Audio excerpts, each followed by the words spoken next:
देखिए वो हमारे अभी साथी नहीं, वो हमारे अभी केंद्रीय उपाध्यक्ष मैंने उनको बनाया गया है। फिलहाल वो तो अभी मैंने न्यायालय में उनका केस विचाराधीन है, तो बातचीत आगे चल रही है। और देखिए वो जो केस था कहीं ना कहीं हम लोगों को मैंने हथियाडी मैटर में 2 केस हुई थी, एक जमुना ऑटो और एक सुभाष चंद्र मेडिकल कॉलेज। तो कहीं ना कहीं हम लोग जमुना ऑटो में हमारा सारा चीज़ संवैधानिक तरीका से, तो कहीं ना कहीं जमुना ऑटो में जो एक मारपीट की घटना सामने आई थी, तो वहाँ भी मतलब सभी दल के लोग पहुँचे थे और सबसे लास्ट एंट्री हुई थी जेबी केसेस की।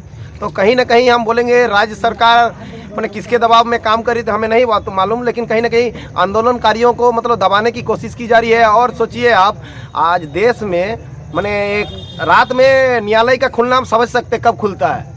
देश में आज अफजल गुरु हो गया, आपका यकूब मेनन हो गया, अजमल कसाब हो गए, उनके लिए आतंकवादी संगठन के लिए रात में कोर्ट खुला जाता है। तो आज हमारा सोचिए प्रेम भाई जैसे हमारे जो गिरफ्तार हुए थे, उनको ऐसे कौन से ऐसा केस मैंने क्या केस था जो उनको रात में आतंकवादी की तरह मैंने कोर्ट न्यायालय खुलवा के उनको मजिस्ट्रेट सामने प्रस्तुति करके मेडिकल करके उनको चालान किया जाता। तो कहीं ना कहीं ये बहुत ही मैंने दयनीय है, ऐसा नहीं होना चाहिए। लोकतंत्र की हम बोलेंगे ये एक हत्या है। तो लोकतंत्र में जब बात होती है लोग बोलते हैं हमारे जैसे शासन प्रशासन को भी सोचना चाहिए, जो नहीं होना चाहिए। तो एक आम व्यक्ति को आप इस तरह नहीं कर सकते हैं। अच्छा, हमेशा हम नज़र रखे हुए हैं हमारे दादा पे भी कि वो किस तरह से है, किस हालत में है बोल के।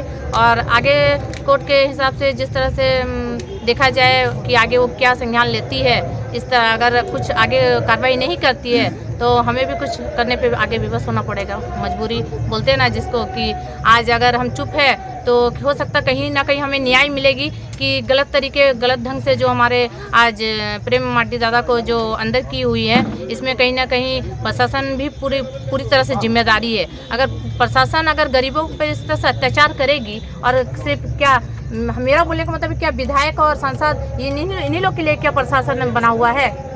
प्रशासन का मतलब क्या होता है? पब्लिक जनता का रक्षा करने के लिए, ना कि उन पे अत्याचार करने के लिए। अगर आगे प्रशासन नहीं जागती है और अगर हमारे दादा को नहीं छोड़ती है तो फिर इसके आगे हम भी अपने कार्रवाई करने पे मजबूर हो जाएंगे। और जेबी केसेस के सभी दादा भाई और दीदी हमेशा उनके साथ खड़े हैं और खड़ा रहेंगे।